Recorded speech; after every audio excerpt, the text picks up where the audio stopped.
Hi guys, current affairs funda में आप सभी का स्वागत है। मैं हूं आपके साथ अभिषेक शर्मा और इस वीडियो में हम 20 और 21 जुलाई तक के सभी इंपॉर्टेंट करंट अफेयर्स कवर करने वाले हैं। हमेशा की तरह आप वीडियो को अंत तक जरूर देखिएगा, आज भी आपको काफ़ी कुछ जानने के लिए मिलेगा। साथ ही गाइस, इस सेशन को शुरू करने से पहले आप सभी को बताना चाहूँगा, यदि आप हमारी daily current affairs PDF, weekly PDF और मंथली PDF चाहते हैं तो इस वीडियो के फर्स्ट कमेंट में दिए गए लिंक पर क्लिक करके पा सकते हैं। ज़्यादा जानकारी के लिए आप इस स्लाइड पर दिए गए सभी पॉइंट्स को जरूर पढ़ें और कोई भी आपका डाउट हो, कुछ भी आप पूछना चाहें तो हमें कमेंट बॉक्स में ज़रूर लिखें। तो चलिए फिर करते हैं शुरुआत इस वीडियो सेशन की। किस देश ने दक्षिण और मध्य एशिया क्षेत्रीय कनेक्टिविटी पर अंतर्राष्ट्रीय सम्मेलन की मेजबानी की? ऑप्शंस आपके सामने हैं और सही आंसर होगा option B. So Uzbekistan hosted the international conference on regional connectivity of South and Central Asia. ये आप जो देख रहे हैं सभी सेंट्रल एशियन कंट्रीज़ कहलाती हैं, उज्बेकिस्तान, तुर्कमेनिस्तान, किर्गिस्तान और आपका कजाकिस्तान, ठीक है। और इनकी कैपिटल एंड करेंसी भी पूछ ली जाती है एग्जाम में, काफ़ी इंपॉर्टेंट रहता है। साथ ही हमने उज्बेकिस्तान से रिलेटेड करंट अफेयर्स हाल ही में ये पढ़ा था कि यूनाइटेड स्टेट्स, अफगानिस्तान, पाकिस्तान और उज्बेकिस्तान, ये चारों ही कंट्रीज़ मिलकर एक क्वाड ग्रुप बनाएंगी। यहाँ से आप देख सकते हैं ताजिकिस्तान की कैपिटल है दुशानबे, करेंसी है सोमोनी। उज्बेकिस्तान की कैपिटल है ताशकंद और करेंसी है सोम। किर्गिस्तान की कैपिटल है बिश्केक और करेंसी है सोम। कजाकिस्तान की कैपिटल है नूर सुल्तान और करेंसी है टेंज। और तुर्कमेनिस्तान की कैपिटल है अशकाबाद और करेंसी है मनत। तो ये सभी आप स्क्रीनशॉट ले लीजिएगा या फिर नोट डाउन कर लीजिएगा, ये आपके एग्जाम में पूछ लिया जाता है इनमें से। आगे बढ़ते हैं। विश्व का सबसे बड़ा विदेशी मुद्रा भंडार धारक देश कौन सा है? ऑप्शंस आपके सामने हैं और सही आंसर होगा option B. So China is the largest foreign exchange reserves holder in the world. जानते हैं इस क्वेश्चन के बारे में। देखिए PIB में ये बताया गया है, India emerges as fifth largest forest reserve holder in the world with 608.99 billion as on June 25, 2021। तो ये हाल ही में जो है पार्लियामेंट में बताया गया है। जो मिनिस्टर ऑफ स्टेट हैं पंकज चौधरी, फाइनेंस मिनिस्ट्री में ये मिनिस्टर ऑफ स्टेट हैं, इनके द्वारा बताया गया है। जानते हैं इस क्वेश्चन के बारे में। तो देखिए इंडिया का जो फॉरेक्स रिजर्व है ये 608.99 बिलियन है 25 जून 2021 तक, ये बताया गया है पार्लियामेंट में हाल ही में। और इसमें जो सबसे ज़्यादा फॉरेक्स रिजर्व जो जिस कंट्री के पास है उसमें सबसे पहले चाइना है, फिर जापान, फिर स्विट्जरलैंड और फिर रशिया। ये भी आपको जानना चाहिए। तो भारत क्या है? Fifth largest foreign exchange reserve Bharat के पास है। देखिए फ्रेंड्स, जो फॉरेक्स, इसका मतलब फॉरेन एक्सचेंज रिजर्व, इसका मतलब क्या होता है? आपने किसी और देश की जो असेट है उसको अपने पास रखा हुआ है, जो करेंसी है उसको अपने पास रखा हुआ है। वो US डॉलर भी हो सकती है, वो यूरो भी हो सकती है, वो पाउंड भी हो सकती है, ठीक है। और ये कई तरह से हो सकती है, या तो आपने फॉरेन करेंसी रखी हो, गोल्ड रिजर्व रखे हों, ट्रेजरी बिल्स रखे हों, बॉन्ड्स रखे हों, ठीक है। तो इन सभी को बोलते हैं फॉरेक्स। ज़्यादातर जो है 90% से ज़्यादातर जो होता है इनमें ये फॉरेक्स करेंसी ही होती है। अब ये RBI किस लिए रखता है? देखिए अब हमको ऑयल मंगाना है बाहर से, मान लीजिए US से ही हमको ऑयल इंपोर्ट करना है, तो हम उसका पेमेंट रुपीज़ में नहीं करेंगे, हम उसका पेमेंट किस में करेंगे? US डॉलर में करेंगे। तो जितना ज़्यादा हमारे पास US डॉलर होगा उतना ज़्यादा हम उसको बाय कर सकेंगे। साथ ही ये मान लीजिए आप कि भारत ने जो है इंपोर्ट ज़्यादा किया है US से और एक्सपोर्ट कम किया है, तो वहाँ पर जो है बैलेंस ऑफ पेमेंट रह जाता है, यानी कि एक डेफिसिट हो जाती है, ट्रेड डेफिसिट हो जाती है वहाँ पर, क्योंकि भारत इंपोर्ट तो ज़्यादा कर रहा है लेकिन एक्सपोर्ट कम कर रहा है। तो अब भारत के पास जितना ज़्यादा US डॉलर होगा उतना भारत जो है अपनी इस डेफिसिट को कम कर पाएगा, ज़्यादा से ज़्यादा अपना कर्ज जो है चुका पाएगा। साथ ही आपको जानना चाहिए reserve bank of India is the custodian of the foreign exchange reserve in India. Custodian मतलब कि आप कह सकते हैं प्रबंधक या फिर रखवाली करने वाला, ठीक है। तो फॉरेन एक्सचेंज रिजर्व, इसका कस्टोडियन होता है RBI, यानी कि इसको देखभाल जो है RBI करता है। अच्छा फ्रेंड्स, यहाँ पर ये जो कस्टोडियन शब्द है इससे ही मुझको 2-3 पॉइंट और जो है मेरे माइंड में आए, तो मैंने सोचा आपको बता देता हूँ, तो आपको भी जो है एक रिविज़न हो जाएगा। पहला तो यह है कि supreme court is the custodian of the constitution of India, यानी कि जो भारत का संविधान है उसकी रक्षा करने वाला कौन है? सुप्रीम कोर्ट ऑफ इंडिया है। ये डायरेक्ट पूछे जाते हैं क्वेश्चन आपके ऑप्शन में कि which of the following is the custodian of the constitution of India, ठीक है, तो याद रखिएगा। इसी तरह से president of India is the custodian of contingency fund of India, और इसी की तरह तीसरा है the controller and auditor general of India is the guardian of public purse. तो इसको भी आप कस्टोडियन कह सकते हैं। तो ये तीनों पॉइंट्स भी आप याद रखिएगा। ये थर्ड वाला तो कई बार एग्जाम में पूछा गया है, which of the following is the guardian of the public purse. आगे बढ़ते हैं। कोविड-19 के खिलाफ गर्भवती महिलाओं का टीकाकरण करने के लिए कौन सा राज्य मथुरु कवचन अभियान शुरू करेगा? ऑप्शंस आपके सामने हैं, केरल, कर्नाटक, तमिलनाडु या फिर आंध्र प्रदेश। तो इसमें सही आंसर होगा option A. So Kerala will launch Mathru Kavacham campaign to vaccinate pregnant women against कोविड-19। So Kerala government pregnant women है इनको कोविड-19 वैक्सीन लगाने के लिए मथुरु कवचम इस प्रोग्राम को, इस कैंपेन को लॉन्च करेगा। आपको जानना चाहिए केरल के चीफ मिनिस्टर पिनराई विजयन है, गवर्नर आरिफ मोहम्मद खान है और यहाँ की कैपिटल तिरुवनंतपुरम है। केरल से जुड़े अगर हम हाल ही के करंट अफेयर्स की बात करें तो हमने पढ़ा था कि केरल जो है अपने यहाँ पर जो जॉब्स हैं उनको बढ़ाने के लिए नॉलेज इकोनॉमी मिशन इसको लॉन्च करेगा। साथ ही नीति आयोग का जो sustainable development goals India index 2021 है, इसमें केरल सबसे टॉप पर रहा है। और साथ ही केरल की जो आयरन लेडी कहलाती थी KR गौरी अम्मा, इनका जो है हाल ही में निधन हो गया है। बात करते हैं केरल से जुड़े स्ट्रेटेजी की। तो देखिए, Periyar tiger reserve, Parambikulam wildlife sanctuary, Chinnar wildlife sanctuary, Thattekad bird sanctuary, Wayanad wildlife sanctuary, Muthanga wildlife sanctuary, Aralam wildlife sanctuary, Anamudi elephant reserve, Eravikulam national park और साइलेंट वैली नेशनल पार्क, ये सभी केरल में है। साथ ही आपको जानना चाहिए पद्मनाभपुरम पैलेस और मटेंचेरी पैलेस। फ्रेंड्स, ये वाला SSC एग्जाम में एक बार पूछा गया था, तो इसको आप नोट डाउन जरूर कर लीजिएगा। मैं आपको बताऊंगा कि मेरे को किस तरह से पता रहता है कि किस एग्जाम में क्या पूछा गया था, ये मैं आपको अंत में बताऊंगा। अच्छा, साथ ही आप ये देखिएगा पद्मनाभ स्वामी टेम्पल, सबरीमाला टेम्पल जो है ये मकरविलक्कू फेस्टिवल, इसके लिए जाना जाता है। तो क्वेश्चन इस तरह से ही बन सकता है कि जो ये फेस्टिवल है ये किस टेम्पल से बिलोंग करता है? आंसर होगा सबरीमाला टेम्पल। साथ ही ओनम फेस्टिवल आप जानते हैं, अतुकल पोंगल फेस्टिवल और कथकली जो डांस फॉर्म है, मोहिनीअट्टम डांस फॉर्म है और कोडियाट्टम डांस, ये सभी तीनों के तीनों जो है केरल से बिलोंग करते हैं। साथ ही आपको जानना चाहिए सबसे इंपॉर्टेंट इस पूरी स्लाइड में अगर मैं आपको पॉइंट बताऊं तो ये है कलारीपयट्टू। ये काफ़ी इंपॉर्टेंट है और इसको mother of all martial arts in the world कहा जाता है। तो ये काफ़ी फेमस मार्शल आर्ट है, इसको आप याद रखिएगा। साथ ही वलमकली या फिर बोट रेस केरल में होती है, तो उसको इस नाम से जाना जाता है। और जो आपने देखा होगा स्नेक बोट्स होती हैं, सांप के आकार की जो साइज सांप के जैसी बोट्स होती हैं, तो उसको बोलते हैं यहाँ पर चुंदन वलम। साथ ही आपको जानना चाहिए यहाँ पर नेहरू ट्रॉफी बोट रेस भी कंडक्ट की जाती है। पूछा जाता है किस स्टेट में Nehru trophy boat race conduct की जाती है, तो आंसर होगा केरल। और किस लेक में की जाती है? पुन्नमदा लेक में। बिनाया श्रीकांत प्रधान को किस देश में भारत के अगले उच्चायुक्त के रूप में नियुक्त किया गया है? ऑप्शंस आपके सामने हैं और सही आंसर होगा option C. So Binaya Srikanth Pradhan appointed as the next high commissioner of India to Tanzania. साथ ही आपको जानना चाहिए जो तंजानिया है इसकी कैपिटल डोडोमा है और इसकी करेंसी है तंजानियन शिलिंग और यहाँ के प्रेसिडेंट हैं शामिया सुलुहु हसन। आपको जानना चाहिए अफ्रीका की हाईएस्ट माउंटेन जिसका नाम माउंट किलिमंजारो है, ये तंजानिया में ही लोकेटेड है। किस IIT ने अपनी तरह का पहला ऑक्सीजन रेशनिंग उपकरण जिसका नाम है एमलेक्स विकसित किया है? ऑप्शंस आपके सामने हैं और सही आंसर होगा option B. So IIT Ropar has developed a first of its kind oxygen rationing device AmLex. जानते हैं इसके बारे में। तो देखिए IIT रुड़की ने एक जो मेडिकल ऑक्सीजन सिलेंडर्स होते हैं तो उसकी जो उसकी लाइफ है, जो उसकी कैपेसिटी है, उसको 3 गुना बढ़ाने के लिए एक इस तरह का ऑक्सीजन रेशनिंग डिवाइस लॉन्च किया जिसका नाम है एमलेक्स या AMLEX, जो भी आप कहना चाहें। तो इसमें क्या होगा, जैसे ही जो पेशेंट है वो इनहेल करेगा, वो सांस जैसे ही अंदर लेगा तो ये ऑक्सीजन प्रोवाइड हो जाएगी, ठीक है। और जो ऑक्सीजन प्रोवाइड होगी और जैसे ही वो एक्सहेल करेगा, सांस छोड़ेगा, तब ये जो है उसको ट्रिप कर देता है, ऑक्सीजन को ट्रिप कर देता है, यानी कि तब सप्लाई नहीं जाएगी उसकी। तो इससे क्या होगा, जो ऑक्सीजन की वेस्टेज है वो घट जाती है।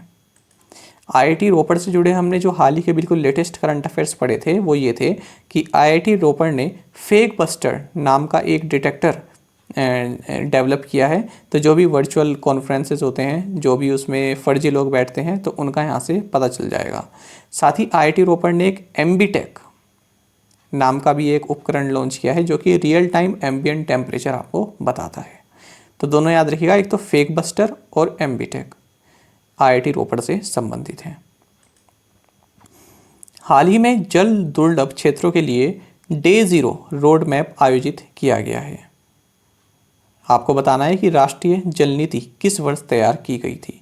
ऑप्शंस आपके सामने हैं और सही आंसर होगा option B. So recently day zero road map for water scarce regions conducted national water policy was formulated in 2012। जानते हैं इस क्वेश्चन के बारे में। तो देखिए फ्रेंड, डे ज़ीरो का मतलब क्या होता है? डे ज़ीरो का मतलब होता है कि ऐसी सिचुएशन जहाँ आपका जो ग्राउंड लेवल है, ग्राउंड वाटर लेवल है, वो बहुत ही मिनिमम रह जाए और इस तरह की नौबत आ जाए कि आपको लाइन में लगना पड़े। आपको जो है एक डेली कोटा फिक्स कर दिया जाए कि आपको केवल इतना ही पानी मिलेगा। इस तरह की सिचुएशन जब आ जाती है उसको बोलते हैं डे ज़ीरो। तो भारत में भी इस तरह के कई तरह के रीजन अब बनते जा रहे हैं जहाँ पर वाटर जो है पर्याप्त मात्रा में नहीं है, तो उसको बोलते हैं डे ज़ीरो। तो इसी तरह की समस्या से निपटने के लिए मिनिस्ट्री ऑफ जल शक्ति ने हाल ही में एक स्टडी की है, कई तरह की मीटिंग्स की हैं, तो उसी को बोला गया है डे ज़ीरो। तो इसलिए ये न्यूज़ में रहा है। साथ ही ये PIB की न्यूज़ है और इसमें ये भी बताया गया था कि सेंट्रल गवर्नमेंट ने जो है नेशनल वाटर पॉलिसी इसको 2012 में लॉन्च किया था। इस तरह से सीधे क्वेश्चन पूछे जाते हैं कि नेशनल एजुकेशन पॉलिसी कब लॉन्च की गई थी, नेशनल वाटर पॉलिसी कब लॉन्च की गई थी, नेशनल स्टील पॉलिसी किस साल लॉन्च की गई थी। इस तरह से क्वेश्चन पूछे जाते हैं, तो आप इसको नोट डाउन कर लीजिएगा। 2012 में नेशनल वाटर पॉलिसी लॉन्च की गई थी।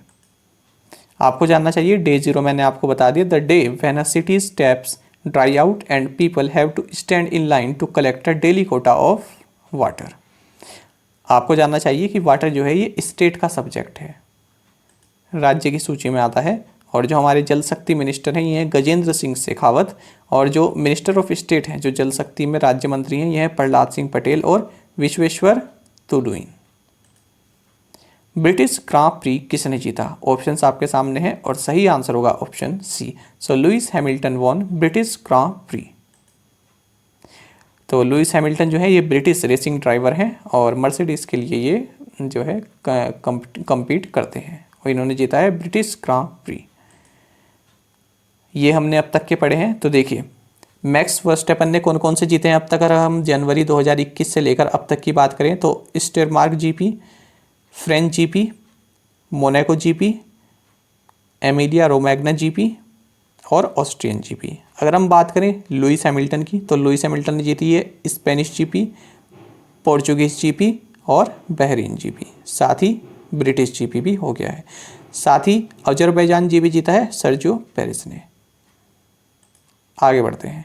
किस बैंक ने फेडी, एक आर्टिफिशियल इंटेलिजेंस संचालित वर्चुअल असिस्टेंट लॉन्च किया है जो ग्राहकों को बैंकिंग से संबंधित प्रश्नों में कभी भी मदद करने के लिए जो है लॉन्च किया गया है या तैयार किया गया है? ऑप्शंस आपके सामने हैं और सही आंसर होगा option C. So federal bank has launched Feddy, an artificial intelligence powered virtual assistant to help customers with banking related queries any time. जानते हैं इसके बारे में। तो फेडरल बैंक ने एक फेडी नाम का एक artificial intelligence powered virtual assistant launch किया है। तो जो भी आपकी बैंकिंग रिलेटेड क्वेरीज हैं आप उसको किसी भी टाइम इससे पूछ सकते हैं और इसको आप एलेक्सा, गूगल असिस्टेंट और व्हाट्सएप के थ्रू एक्सेस कर सकते हैं। आपको जानना चाहिए फेडरल बैंक, इसका हेडक्वार्टर्स अलुवा कोची केरल में है और इसके MD and CEO Shyam Srinivasan है और इसकी टैगलाइन है योर परफेक्ट बैंकिंग पार्टनर। सार्वजनिक क्षेत्र के बैंकों के लगभग कितने प्रतिशत वित्तीय लेन देन अब डिजिटल चैनलों के माध्यम से किए जाते हैं? ऑप्शंस आपके सामने हैं और सही आंसर होगा option C. So nearly 72% of financial transactions of public sector banks are now done through digital channels. तो देखिए 72% जो ट्रांजैक्शंस हैं पब्लिक सेक्टर बैंक्स के, मान लीजिए 100 ट्रांजैक्शंस हुए हैं तो उसमें जो 72 ट्रांजैक्शंस हैं वो डिजिटल चैनल्स के थ्रू हुए हैं, जो भी डिजिटल मीडियम्स हैं उनके थ्रू हुए हैं। अगर हम बात करें जो 2020-21 की बात करें तो 7.6 करोड़ ट्रांजैक्शंस ये डिजिटली हुए हैं, यानी मोबाइल से हुए हैं या फिर और भी तरह के जो होते हैं डिजिटली उनसे हुए हैं।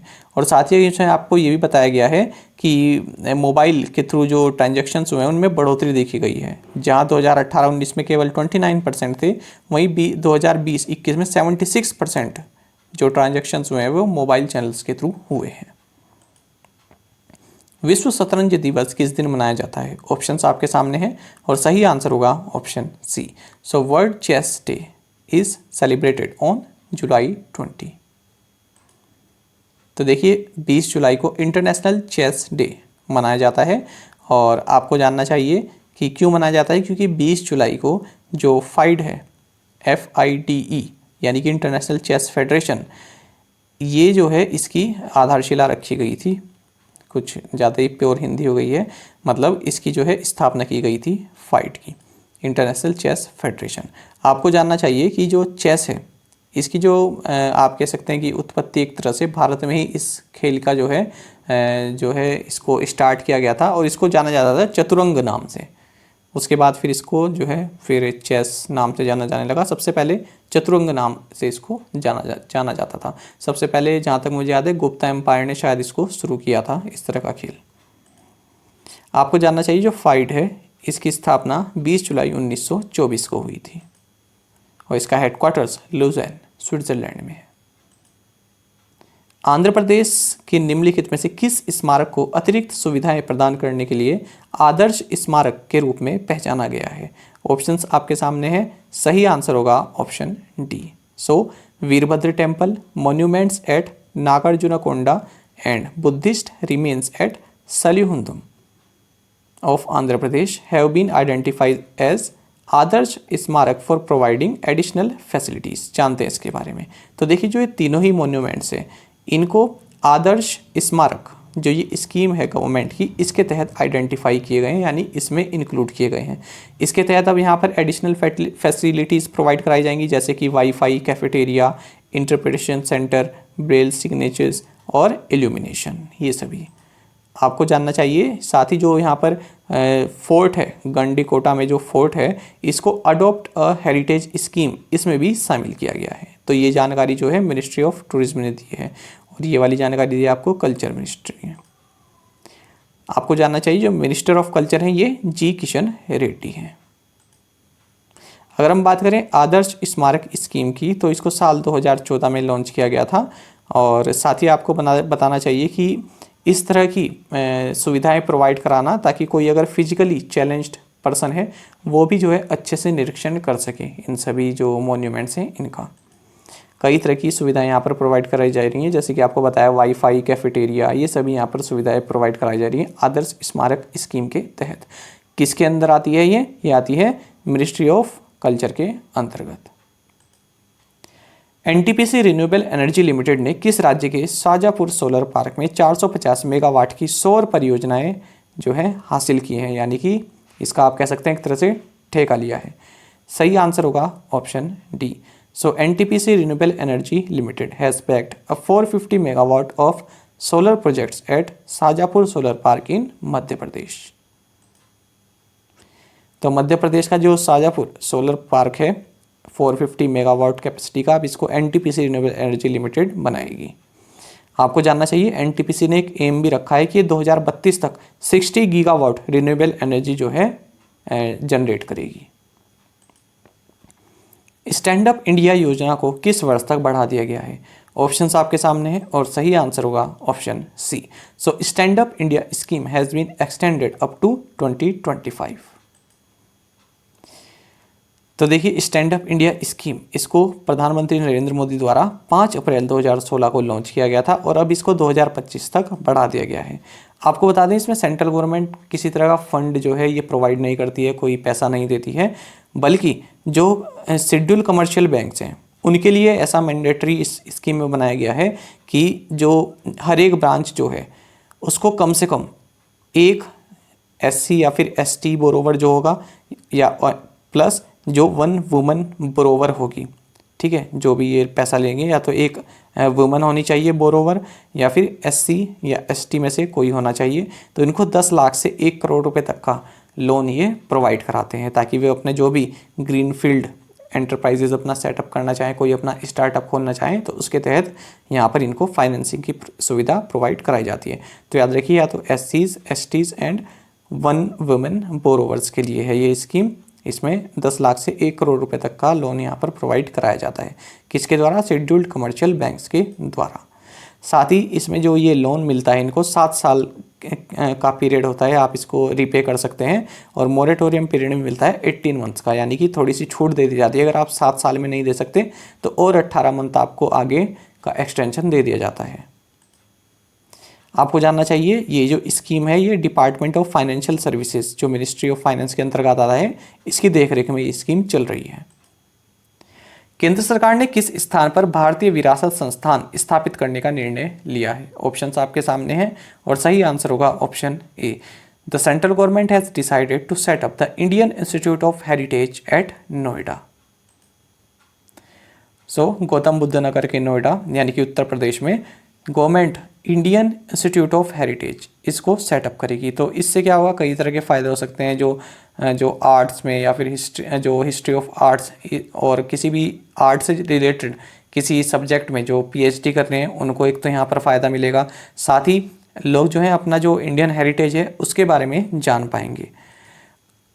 निम्नलिखित में से कौन डेयरी क्षेत्र में निवेश को बढ़ावा देने और सुविधा प्रदान करने के लिए स्थापित किया गया है? फिर से पढ़ देता हूं मैं। निम्नलिखित में से कौन डेयरी क्षेत्र में निवेश को बढ़ावा देने और सुविधा प्रदान करने के लिए स्थापित किया गया है? ऑप्शंस आपके सामने हैं और सही आंसर होगा option D. So dairy investment accelerator has been set up to promote and facilitate investments in dairy sector. तो देखिए गवर्नमेंट ऑफ इंडिया ने का जो department of animal husbandry and dairying है, इसने जो डेयरी सेक्टर है इसमें इन्वेस्टमेंट को बढ़ावा देने के लिए डेयरी इन्वेस्टमेंट एक्सीलरेटर इसको लॉन्च किया है। एक्सीलरेटर और इनक्यूबेटर में क्या अंतर होता है ये मैं आपको पहले ही बता चुका हूँ, तो आप जो है प्रीवियस लेक्चर जरूर देख लीजिएगा। साथ ही आपको जानना चाहिए जो minister of fisheries animal husbandry and dairying ये हैं परसोत्तम खोदाबाई रूपाला। उस प्रसिद्ध क्रिकेट लेखक का नाम बताइए जिनका 94 वर्ष की आयु में निधन हो गया है। ऑप्शंस आपके सामने हैं और सही आंसर होगा ऑप्शन डी। सो जॉन वुडकॉक ये काफ़ी जो है फेमस क्रिकेट राइटर रहे हैं और इनका हाल ही में निधन हो गया है। ये जो है द टाइम्स के लिए लिखा करते थे। ये फ्रेंड्स काफ़ी इंपॉर्टेंट क्वेश्चन आपके एग्जाम में पूछा जा सकता है क्योंकि काफ़ी बड़ा नाम ये रहा है क्रिकेट की अगर हम बात करें, और ये यूनाइटेड किंगडम से थे। सरकार ने पेंशन फंड प्रबंधन में एफडीआई की सीमा 49% या 49% से बढ़ाकर कितने प्रतिशत कर दी है? ऑप्शंस आपके सामने हैं और सही आंसर होगा option C. The government hiked the FDI limit in pension fund management from 49% to 74%। पहले तो फ्रेंड्स आप ये जान लीजिए फॉरेन डायरेक्ट इन्वेस्टमेंट यानी कि ये एक लॉन्ग टर्म इन्वेस्टमेंट होता है। फॉरेन डायरेक्ट इन्वेस्टमेंट क्या होता है? लॉन्ग टर्म इन्वेस्टमेंट होता है, यानी कि कोई बाहर से कोई कंपनी आई, कोई एंटिटी आई, उसने भारत में आकर एक नई यूनिट स्थापित की, एक नई कंपनी बना ली या फिर कोई कंपनी उसने खरीद ली, उसको बोला जाता है फॉरेन डायरेक्ट इन्वेस्टमेंट। मतलब यहाँ पर पैसा जो है रहने वाला है काफ़ी लंबे समय तक। इसी की तरह दूसरा होता है एफपीआई यानी फॉरेन पोर्टफोलियो इन्वेस्टमेंट। ये क्या होता है? ये शॉर्ट टर्म जो है एक इन्वेस्टमेंट होता है। ये आपका शेयर मार्केट में लगाया हुआ पैसा होता है। कोई बाहर से जो है शेयर खरीद लेता है, शेयर मार्केट में पैसा लगाता है, तो उसको बोलते हैं एफपीआई। तो इन दोनों में आई होप आप अंतर समझ गए होंगे। एक होता है short term, FPI short term investment होता है, और एफडीआई फॉरेन डायरेक्ट इन्वेस्टमेंट ये लॉन्ग टर्म इन्वेस्टमेंट होता है। तो अब बात करते हैं इस क्वेश्चन की। तो देखिए नेशनल पेंशन सिस्टम एनपीएस के तहत गवर्नमेंट ऑफ इंडिया ने जो एफडीआई लिमिट है पेंशन फंड मैनेजमेंट में इसको 74% कर दिया है 49% से बढ़ाकर। अब देख लेते हैं प्रीवियस असाइनमेंट क्वेश्चंस के answer. What is the capital and currency of Trinidad and Tobago? Answer is port of Spain and currency is dollar. Kathak is a famous dance form indigenous to which state? Answer is Uttar Pradesh. Where is the headquarters of the Ujjivan Small Finance Bank located? Answer is Bengaluru, Karnataka. Who is the managing director of the International Monetary Fund? Answer is Kristalina Georgieva और ये Bulgaria की है, ये आप याद रखिएगा। Which country has developed the world's first conjugate COVID-19 vaccine Soberana 2? Answer is Cuba। और आप में से कई एस्पिरेंट्स ने पांचों क्वेश्चंस के आंसर बिल्कुल सही दिए हैं। इसी तरह से आप बढ़ चढ़कर हिस्सा लेते रहिए। अब जान लेते हैं आज के असाइनमेंट क्वेश्चंस। और अगर आपको हमारा कंटेंट अच्छा लगता है, हमारा एक्सप्लेनेशन अच्छा लगता है, तो आप वीडियो को लाइक और शेयर जरूर किया कीजिए। पहला क्वेश्चन है, व्हाट इज़ पेगासस। ये काफ़ी चर्चा में है आजकल, तो जरूर बताइए कि क्या चीज़ है ये। वन वर्ड में बता दीजिएगा केवल। Tawa reservoir is located in which state. What is the capital and currency of Puerto Rico. Great Himalayan national park is located in which state. Salim Ali national park या फिर city forest national park is in which state और UT. अब देखिए जो question number 2, question number 4 और question number 5 है, ये आप याद रखिएगा। ये आजकल उत्तराखंड में एक फॉरेस्टर का एग्ज़ाम चल रहा है, उसमें पूछा गया है, ठीक है। और ये मैंने आपको दोनों कराए हुए हैं स्ट्रेटेजी के में कई बार, ग्रेट हिमालयन पार्क भी और सलीम अली नेशनल पार्क भी, ये आप याद रखिएगा, ठीक है। तो जो भी स्टैटिक में आपको बताया जाता है हमारी ओर से, ये आपके एग्ज़ाम पॉइंट ऑफ व्यू से काफ़ी इंपॉर्टेंट होता है, इसको आप नोट डाउन जरूर कर लिया कीजिए। देखिए मेरे को कैसे पता होता है कि किस एग्ज़ाम में कौन सा पूछा गया है। अब देखिए आप किसी भी इस तरह की साइट पर जाइए जहाँ पर एडमिट कार्ड्स वगैरह की सूचना रहती है कि एडमिट कार्ड्स आ गए या फिर नोटिफिकेशन आया है, तो मैं क्या करता हूँ, मैं चेक करता हूँ कोई एग्ज़ाम होने वाला है तो उसका एडमिट कार्ड आ चुका है, उसका पेपर कब है ये नोट डाउन कर लिया। अब जिस दिन उसका पेपर हुआ उससे 2-3 दिन बाद फिर आप यूट्यूब पर सर्च कर लीजिए कि उस पेपर का रिव्यू की वीडियो किसी ना किसी ने बनाई हुई होती है, तो आप उसके जनरल अवेयरनेस से क्वेश्चन देख सकते हैं। तो मैं इसी तरह से कई टाइम हो गया कि मैं इसी तरह से नोट डाउन करता रहता हूँ, तो इसलिए मेरे को पता रहता है कि कौन सा क्वेश्चन किस एग्ज़ाम में पूछा गया था, या फिर अगर ये भी ना पूछा हो कि किस एग्ज़ाम में पूछा गया है, लेकिन ये ज़रूर याद रहता है कि ये किसी ना किसी एग्ज़ाम में पूछा गया था।